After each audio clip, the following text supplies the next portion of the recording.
tem um segundo assunto a tratar.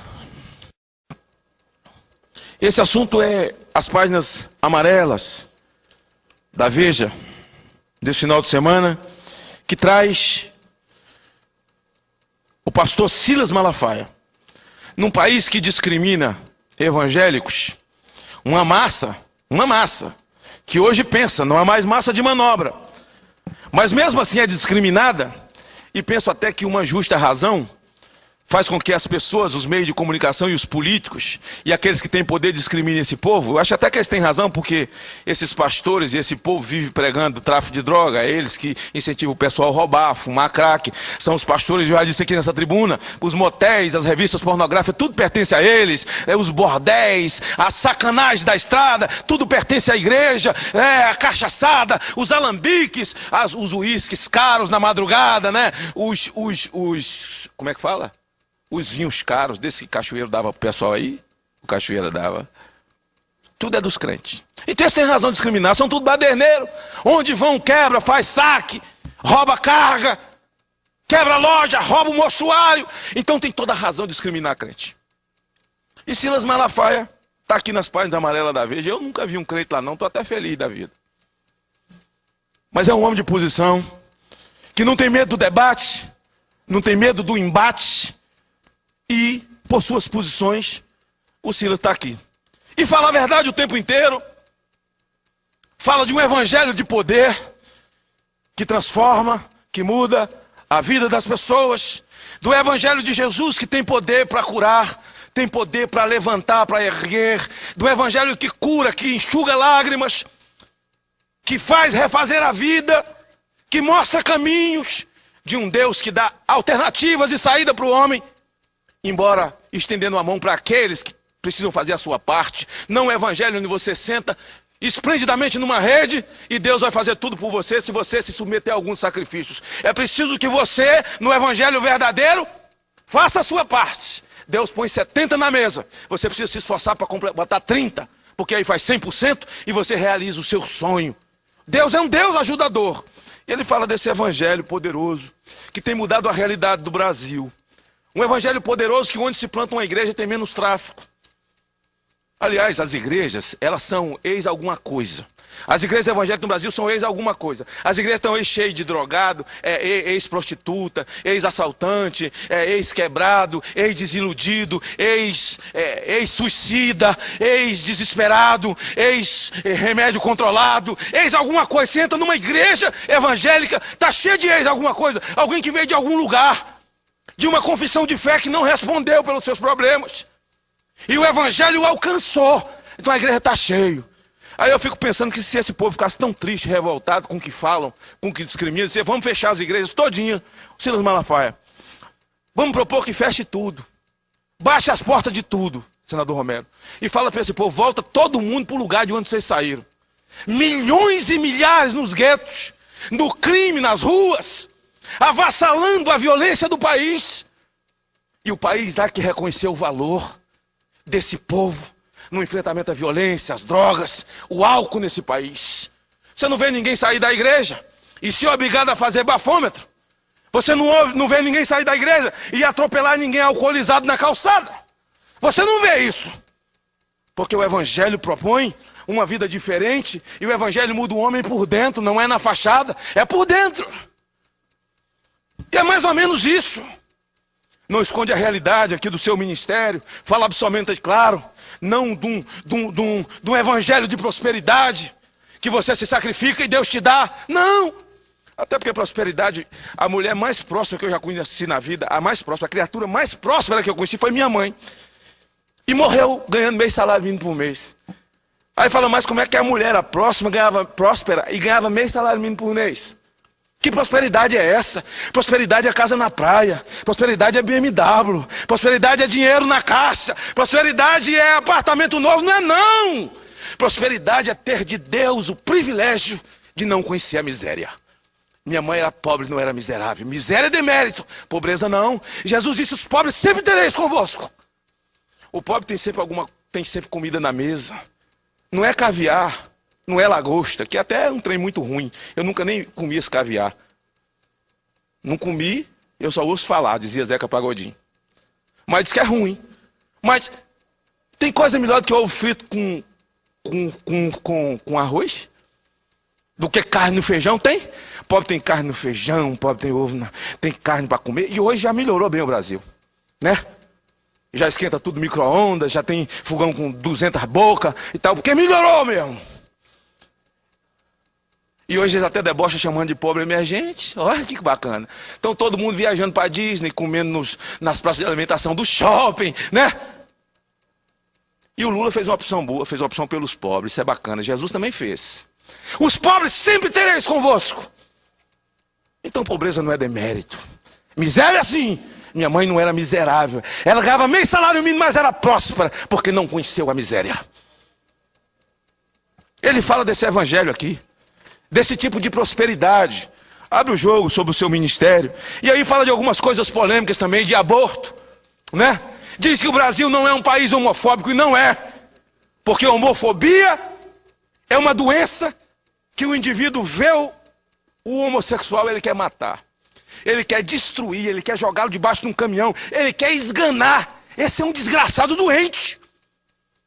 Agora, querer banalizar essa palavra e dizer que o Brasil é homofóbico, criar kit gay para orientar as crianças a não serem homofóbicas. Não! Esse kit gay era para criar um império homossexual no Brasil. As escolas seriam verdadeiras academias de homossexuais.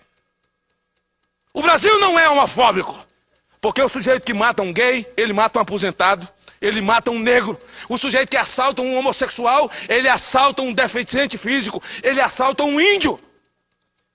Até porque ele teve coragem de abrir o jogo nesse debate. E está aqui ainda o PL 122. Que nós, à frente da família, vamos trabalhar para nunca acontecer e nunca passar. O que a senadora Marta fez aprovando ali na CDH, é uma lei que é inócua, porque é o que o Supremo decidiu. Mas não tem futuro na CCJ. O senhor é da CCJ, senador Romero Jucá. O senhor é um homem que tem família, tem filhos. O senhor acredita em família como nós acreditamos? No princípio de Deus? Macho e fêmea, estou certo ou estou errado?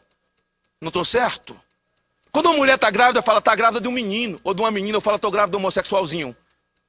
Não existe. Não existe. Não existe isso. É macho e fêmea. É inócuo. E nós vamos derrubar na CCJ, senadora Marta. Isso nem vai chegar aqui. Porque nós estamos de olhos abertos para essa questão. E o Silas fala com muita propriedade aqui a respeito desse assunto. E depois fala da discriminação conosco. Aí fala, um metalúrgico pode virar presidente e influenciar. Um sociólogo pode. Por que alguém que confessa a fé, um pastor, por exemplo, não pode? Por que um padre não pode? Por que um monge budista não pode? Pode sim.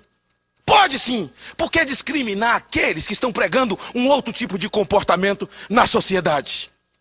E aí, a Folha de São Paulo publica que a presidente da República, a nossa querida presidente Dilma, que eu tenho o maior respeito, está preparando um pacote de cerceamento de liberdade para a mídia, e entre eles vai proibir as redes de televisão ou canais que têm concessão pública, é o interesse de vender espaço na sua programação. Sabe por que isso? É porque tem muito pastor pregando com espaço de televisão comprado. Tem muito padre pregando com espaço de televisão comprado. Quando eu li essa entrevista, eu entendi porque o senhor Gilberto Carvalho, lá no Fórum Social no Rio Grande do Sul, falando para abortistas, achando que ninguém estava ouvindo, ele disse, a próxima meta do governo é enfrentar esses evangélicos, que são comandados, gente de mente vazia, comandados por esses pastores de televisão. 2 dias depois eu vim aqui, fiz um discurso, chamei a atenção para o comportamento desse cidadão chamado Gilberto Carvalho. A presidente Dilma, 3 dias depois, mandou ele pedir perdão. Reuniu a bancada, os evangélicos e tantos outros, porque foi tão interessante que até Chico Alencar foi lá defender ele. Ele chegou lá e alguns deputados federais evangélicos e até pastores ficaram tão eufóricos na frente do ministro, que eles é que pediram perdão para o ministro. Como se a igreja evangélica tivesse cometido algum crime contra esse ministro. O crime que cometeu foi no segundo turno ter mudado de lado e ter feito Dilma presidente, ó Gilberto Carvalho. Então nós estamos acordados. No Congresso do CIMEB, agora em Belém, um manifesto foi feito e assinado por uma infinidade de líderes desse país, de denominações diversas, que vão se politizando e atentando para as manobras que tentam fazer no sentido de tirarem esses homens do trilho, ou seja, mudar o foco do que tem sido feito nesse país para transformar a vida do homem, fazendo as pessoas entender que a pregação do evangelho é absolutamente maior do que uma obra social. Não é obra social, é o resgate que é feito por dentro, a partir do coração, não pelo exterior. É um resgate que não pode ser feito com redução de danos, que é a maior piada que eu já vi na minha vida. Que não se pode fazer oferecendo cachimbo, ou uma praça, ou crack, para que o viciado possa fumar ali mesmo, sob a proteção do Estado. É redução de danos. Isso é aumento de danos, gente. É aumento de danos. O evangelho está acima de tudo isso. Não se pode fazer com um decreto, com uma lei. E ninguém vai mudar essa violência nesse país fazendo legalização de drogas. Como tem pregado por aí o ex-presidente Fernando Henrique Cardoso, e esse conselho que está trabalhando para mudar o Código Penal, que eu já pedi uma audiência ao nosso querido senador Pedro Tax, que é o presidente, para que receba a frente da família, para que possa nos ouvir em todos esses temas. E os caras falam, legalizar a droga, senador Romero. Vão legalizar a droga, o sujeito vai poder plantar até 600 gramas, só para ele. Quem vai fiscalizar isso? E se ele for pego com essa plantação, não será traficante. Ele pode plantar só para o uso dele. Quem vai dizer que foi só para o uso dele? Olha que engenharia mais mal feita, mais besta, que eu já vi na minha vida. O Brasil nem tem vocação, e isso nem se trata de vocação. Nós não vamos permitir que a droga seja legalizada nesse país. Esse debate nós temos que fazer. Um país com fronteiras abertas, e gente que fala em legalização de droga é porque não conhece os presídios, nunca foi num presídio domingo visitar alguém, nunca foi num cemitério visitar alguém, para ver mãe chorando em cima de túmulo de menino de 10, de 11, de 12, de 13 anos de idade, uma população carcerária de menino de 17, 18, de 20, que se envolveram com o crime a partir dessa inofensível maconha, os senhores do conselho. Nós vamos reagir? Estamos prontos para reagir a tudo isso. E é isso que essa carta traz, esse manifesto lá do CIMEB, feito no Belém, assinado e, aliás, comandado pelo seu presidente, o nosso querido pastor Silas Malafaia, que é um homem absolutamente politizado e que merece o respeito dessa nação.